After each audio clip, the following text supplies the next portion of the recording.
Okay, so after being off social media for a year, I'm back. I wanted to update everybody on what's been going on with my $122 million judgment that has not been paid by the men who attempted to unalive me, who are and were owners of Blaze Pizza, the franchise, and are all directly related to, whether in personal lives or business, with the Schwarzenegger family and Maria Shriver.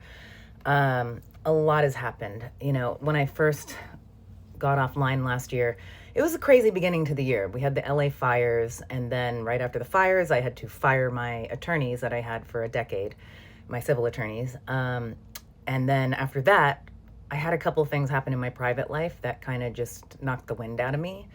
Kind of terrifying stuff, finding out that there's people around you that should not be around you for really scary reasons. And I needed time to grieve certain things. And I thought it was going to be like a couple weeks and then I'd get back on it. And then I was like, oh, next month. And then it became next year. And now we're in next year. So, and I'm addressing a lot of things privately, and I'm going to talk about it publicly. And I'm doing a little bit better. And I have a long way to go, but I'm doing a lot better. You know, I guess I want to start with what happened last month, May, like a month and a half ago, whatever it was. And I was hospitalized for the first time since I was hospitalized from the attempted unaliving in 2015. I had some scary stuff happened, as I mentioned, last year, and then they kind of came to a head during the holidays, like 7 months ago. And I didn't feel safe.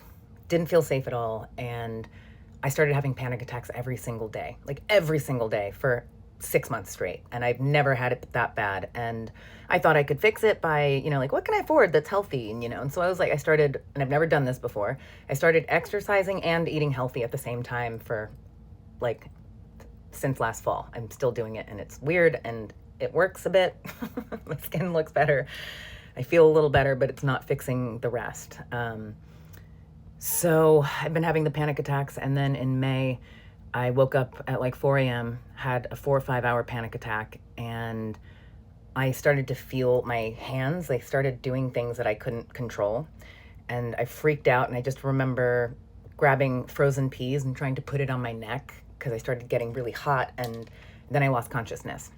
And when I woke up, I had wet myself, and I had almost bitten through my cheek. I still have it's like raised skin scar on the inside, like a straight line. Still can feel it with my tongue. But that happened. So next thing I know, I'm in an ambulance and I'm at the hospital. I also freaked out in the ambulance. I vaguely remember this because I haven't been in an ambulance